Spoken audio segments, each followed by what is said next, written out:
Hizi ni sababu zinazopelekea mama akapoteza mtoto wake akiwa nyumbani. Wewe inawezekana ni mara yako ya kwanza kujifungua au ni mara yako ya pili na zaidi, na hujawahi kujua sababu ambazo zinaweza kupelekea mtoto akapoteza maisha akiwa nyumbani, au unazifahamu lakini usizifuatilie na kuzitilia maanani, ukawa unashuhudia watu wakapoteza watoto wao na wewe kuto kuzingatia.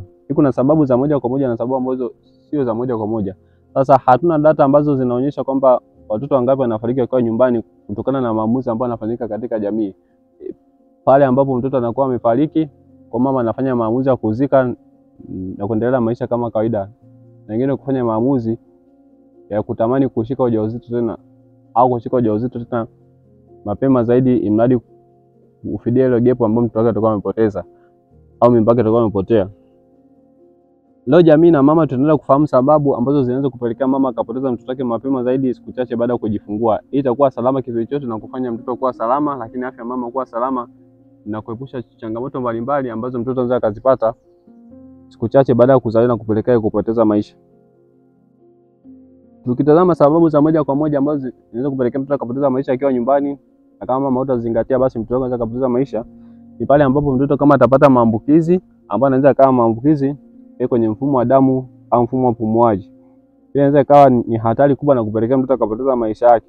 Kwa kama mama hautakuwa makini kujua dalili hatari kwa watoto wachanga ambazo ikiwemo ni kupata maambukizi ambao mtoto atakuwa na homa za mara kwa mara au atakuwa analisha au atakuwa na changamoto ya kifua, pneumonia ambayo inaweza kupelekea mtoto akapoteza maisha. Kwa hiyo vyema ni mama kufahamu dalili hatari kwa watoto wachanga ambazo kupitia kaunti nimekuelezea, lakini hapa pia nakuelezea tena kwa uchache ni vitu ambavyo vinaweza kuchangia kwa kiasi kubwa mtoto akapoteza maisha akiwa nyumbani. Mtoto kama anaweza kana na maambukizi ambayo yanaweza kutokea kwenye mfumo wa upumuaji au kwenye mfumo wake wa chakula na kupelekea mtoto akalisha sana au kutapika muda mrefu, maziwa akae tumboni, mtoto kujaa tumbo au kupata maambukizi ya malaria. Kwa hiyo maana mtoto atakuwa amepata maambukizi kwenye mfumo wa damu. Ni vyema mama ukachukua hatua za kumwaisha mapema zaidi hospitalini. Mtoto ataonyesha dalili ya kuchemka mara kwa mara, ni kiashiria kwamba mtoto na shida, na kama atakuwa anapata maambukizi kwenye mfumo wa chakula, aidha atapike au aalishe sana na kupelekea mtoto kupoteza maji na tena kufariki. Mtoto kuzaliwa akiwa na uzito mdogo inaweza kuchangia kwa kiasi kubwa mtoto akapoteza maisha. Na kama hujapitia darasa langu la kuonyesha namna ya kulea mtoto akiwa nyumbani ambaye ana uzito mdogo au mtoto ambaye amezaliwa kabla wakati, ni vyema ukarejea kufahamu namna gani ambapo unaweza kulea mtoto ambaye ana uzito mdogo. Na hii inasababishwa na mama wengi sana kupata mimba za karibuni, au mama ambaye atakuwa amezaa umri ukiwa umeenda sana, au mama ambaye atakuwa amezaa umri wake ukiwa bado si rafiki au si muda sahihi ya yeye kuweza kupata mtoto na kupeleka kuzaa. Kwa hiyo ni kitu ambacho kinaweza kupelekea mama akapoteza maisha, mtoto wake akapoteza maisha akiwa nyumbani. Sasa kama hautajua, basi utakuwa ni miongoni mwa mwanga au orodha wa watu ambao utaongeza idadi ya kupelekea wewe kupoteza mtoto wako kupoteza maisha akiwa nyumbani. Matatizo ya kuzaliwa nayo.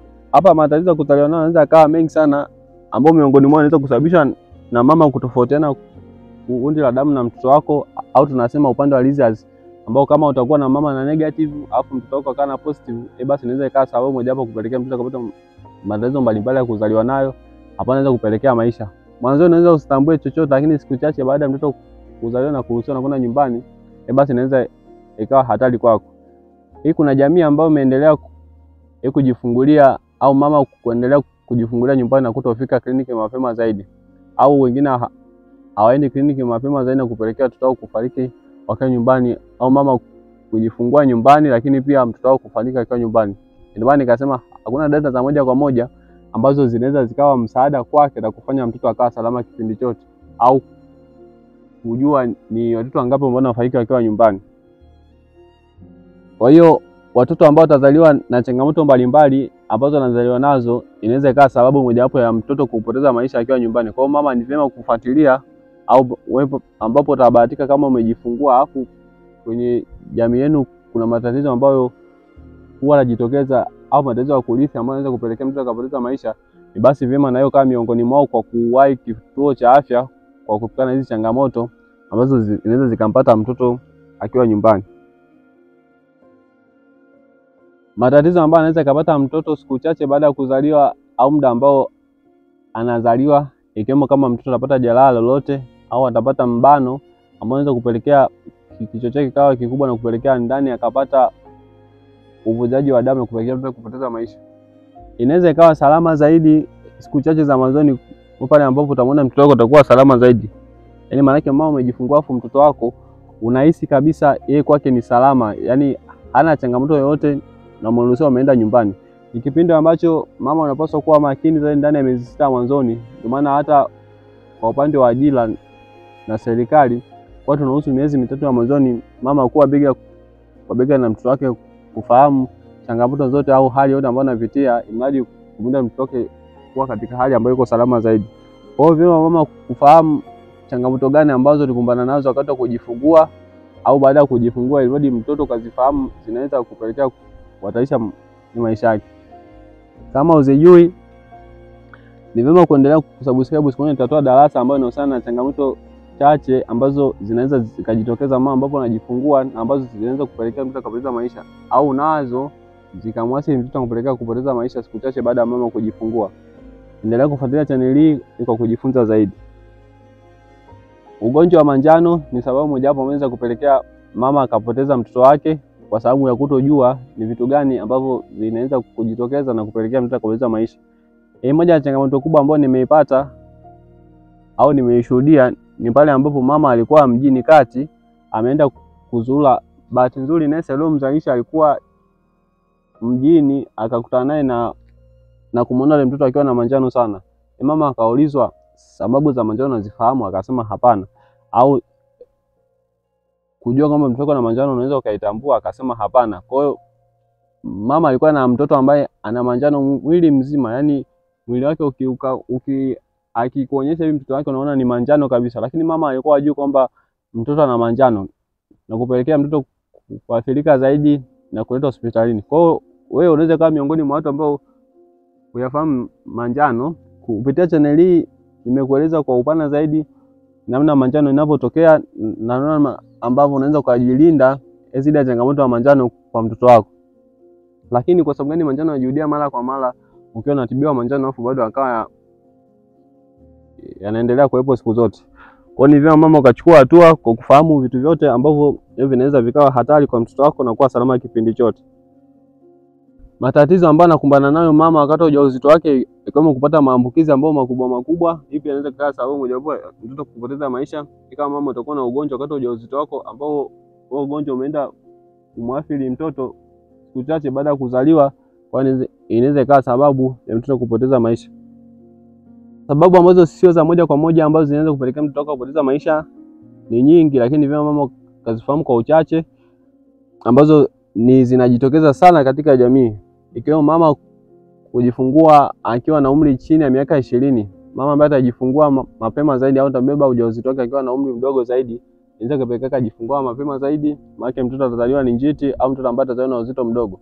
Ipi inaweza kuwa sababu ya mojawapo mama akajifungua mtoto ambaye ni njiti na uzito mdogo na kupelekea mtoto wake kupoteza maisha. Kwa hivyo mama kujua umri gani sahihi wa kushika ujauzito ambao ni miaka 20 na zaidi, lakini mama ambaye atakuwa na miaka 38 na zaidi basi anaweza akawa katika hatari kubwa kupoteza mtoto wake siku chache baada ya kujifungua. Mtoto ambaye anapendelewa sana ulazwa kwa kulalia tumbo na ubavu wa kulia, huwa tushauri sana mama kupendelea kulaza mtoto wake kwa kulalia tumbo na ubavu wa kulia. Huwa tunashauri mama alaze mtoto wake kwa kulalia ubavu wa kushoto, lakini pia kulalia mgongo, ili kutokana na changamoto ambazo anaweza kuzipata ikiwemo kupoteza maisha. Watoto wengi sana wamekuta wakipoteza maisha kwa kukuta wamelalia ubavu wa kulia, lakini wengi wakiwa wamelalia tumbo, manake wamekosa hewa kwa sababu mama alikuwa amemlalia tumbo, mtoto anajikuta anajigeuza na kujibana pua yake na kufariki. Kwa hiyo ni vyema mama ukajua ni staili gani ya kulaza mtoto, ambao nimesema ni kwa kulalia ubavu wa kushoto muda mchache baada ya kunyonya. Mama unaponyonyesha na kuamua kumlaza mtoto wako, ni vyema ukamchaulisha kwanza alafu ukalaza ubavu wa kushoto nusu saa mpaka dakika 45. Ni vyema ukamgeuza mtoto wako akaendelea kulalia mgongo, itamfanya kuwa salama zaidi, lakini usiendeleze muda wote kumlaza ubavu wa kushoto na kupelekea mtoto kukutana na changamoto mbalimbali. Mama ambaye ataishi mazingira ambayo yana moshi sana, au mama ambaye ni mvutaji sigara wakati wa ujauzito wake na baada ya kujifungua pia inaweza ikawa sababu mojawapo kupelekea mtoto akapoteza maisha kutokana na gesi ambayo iko ndani ya moshi. Mtoto akivuta inaweza kupelekea yeye akapata shida wakati wa kupumua na kupelekea kupoteza maisha. Kupata shida wakati wa kujirudia kama na matatizo ambayo alipata wakati wa kuzaliwa kwake, mfano matatizo ya mapafu, kwa mtoto anaweza kawa sababu mojawapo pia kupelekea baadaye akapoteza maisha. Kwa hiyo ni vyema mama ukajua ni vitu gani ambavyo vinaweza vikawa sababu ya moja kwa moja kupoteza maisha na sababu ambazo sio za moja kwa moja za kupoteza maisha. Ikiwemo mtoto wa kiume wengi sana huwa wanapoteza maisha akiwa nyumbani siku chache baada ya kuzaliwa, kutokana na changamoto ambazo huwa zinajitokeza. Sasa namna gani ya kuzuia huyu mama asipoteze mtoto akiwa nyumbani? Ni mama kufahamu vitu vyote ambavyo vinaweza kupelekea akapoteza maisha mtoto wake, lakini kama mama hajampatia chanjo mtoto wake, basi ni vyema ukaenda hospitalini mapema zaidi na kulinda afya yake ikawa salama zaidi. Yaani mama kama haujapata chanjo au huduma zote ambazo unastahili kupewa wewe baada ya kujifungua, lakini mtoto wako baada ya kuzaliwa, ni vyema ukafika kituo cha afya mapema zaidi na kumpatia huduma zote ambazo zitakuwa salama kwake, lakini pia kuhudhuria mahudhurio yote ya kliniki mapema zaidi. Kama mama utakuwa ni mara yako ya kwanza kujifungua, ni vyema ukafahamu elimu hii, lakini wewe kama sio mara yako ya kwanza na umri wako umeenda zaidi unatamani kupata ujauzito, ni vyema ukafahamu vitu ambavyo inaweza vikawa hatari kwako kwa kuhudhuria mahudhurio mengi zaidi kliniki, lakini kupata elimu hizi mbalimbali za kiafya kwa mama na mtoto. Kwa hiyo mama, ni vyema ukanyonyesha mtoto wako, lakini ukapendelea kulaza ubavu wako na kulalia mgongo na kumpatia chanjo zote ambazo zitakuwa salama. Sasa kuna kitu ambacho kinaweza kutokea na kupelekea mtoto wako akapoteza maisha, huwa hakuna sababu moja kwa moja. Yaani maana yake mama unaweza ukawa na mtoto ambaye yuko salama zaidi. Nafikiri hii ndio tatizo kubwa ambalo mama wengi sana wamekuwa wakijiuliza, ni nini mtoto wangu imekuwaje ampoteza maisha ghafla mimi baada ya kujifungua? Yaani mtoto anakuwa salama, haonyeshi ishara yoyote ya kuwa kwamba ana changamoto yoyote ya kiafya. Yaani mama umejifungua, mtoto wako tangia siku ya kwanza mpaka siku ambayo anapoteza maisha hajaonyesha ishara yoyote kwamba anaumwa au amepaliwa au amefanya kitu chochote cha kupelekea kupoteza maisha. Hakuna research ya moja kwa moja kuonyesha kuwa sababu ni ipi, lakini research nyingi ambazo zimefanyika zinaonyesha kwamba ubongo ambao sehemu ya ubongo ambao inahusika na mfumo wa upumuaji basi unakuwa haujakomaa na kupelekea mtoto kupata shida ya kupumua na kupoteza maisha. Sasa njoo mama ukawa naye makini mtoto kipindi chote hichi ambacho ni chini ya miezi 6 lakini mpaka mwaka mmoja, ambacho ni kipindi ambacho watoto wengi sana wanapoteza maisha kutokana na kutokuwa na sababu moja kwa moja. Tafiti zinaonyesha ni miezi 2 mpaka 4 ni kipindi ambacho watoto wengi wanafariki kwa kutokuwa na sababu za moja kwa moja. Kwa hiyo mama ukazifahamu sababu ambazo zinaweza zikawa hatari kwa mtoto wako na kupelekea kupoteza maisha.